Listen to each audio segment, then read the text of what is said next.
এবার ঈদে আবু হায়াত মাহমুদের আপকামিং সিনেমা প্রিন্স, যেখানে বাংলাদেশের মেগা স্টার শাকিব খান অভিনয় করেছেন এবং সেটার অফিসিয়াল টিজার মুক্তি পেয়েছে।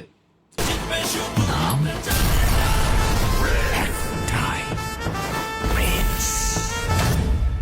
টিজার দেখে আমার কাছে কেমন লাগলো সেই মতামত যদি বলতে চাই, তাহলে আমি এভাবে বলতে চাই, এই টিজারটা যদি আমি হঠাৎ করে কাউকে দেখাই এবং বলি শাকিব খানের লাস্ট রায়হান রাফির সাথে সিনেমা করেছিল তুফান, সেই সিনেমার দ্বিতীয় সিকোয়েন্স তুফান 2 আসতে চলেছে, দেখেন এটা টিজার আমি দেখাচ্ছি, হয়তো যে প্রিন্স সিনেমার সম্বন্ধে ধারণা রাখেনি সে এক কথায় বিশ্বাস করবে, ওয়াও এবার মনে হয় নতুন কিছু হতে চলেছে।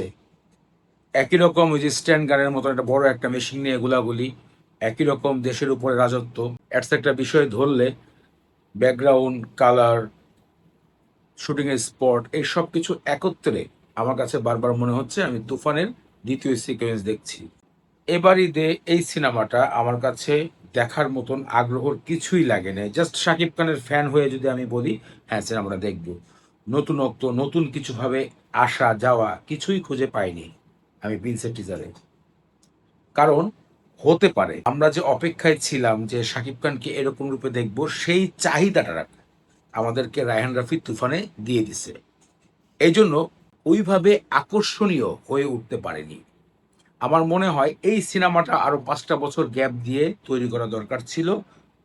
আমরা যে সোলজার সিনেমার কথা শুনেছিলাম এটা এবার মুক্তি দেওয়া দরকার ছিল, এবং 2-3টা সিনেমার পরে আবারও এই প্রিন্স, এই তুফান টাইপের শাকিব খান মাফিয়া ডন, এই টাইপের সিনেমাটাকে রাখা দরকার ছিল। এটা আমার ব্যক্তিগত মতামত। আমার কাছে ওভারঅল কোনোভাবেই প্রিন্সের টিজারটাকে আকর্ষণীয় করে তুলতে পারেনি। কারণটা বলছি, টিজারের ভিতরে কোনো ধরনের কমতি ছিল না। শাকিব খানের অ্যাকশন, সিনেমার কালার, সিনেমার ডায়লগ যতটুকু দেওয়া হয়েছে টিজারের ভিতরে আকর্ষণ করার জন্য সবই ভালো ছিল, কিন্তু ওই যে কিছুদিন আগে, কয়েক বছর আগে আমরা তুফান দেখেছি, তুফানের বিভিন্ন জিনিস আমার কাছে এতটা আকর্ষণীয় করে তুলেছে, আমার কাছে বারবার মনে হচ্ছে তুফানের দ্বিতীয় পর্ব যেন প্রিন্স ওয়ান্স আপন এ টাইম ঢাকা।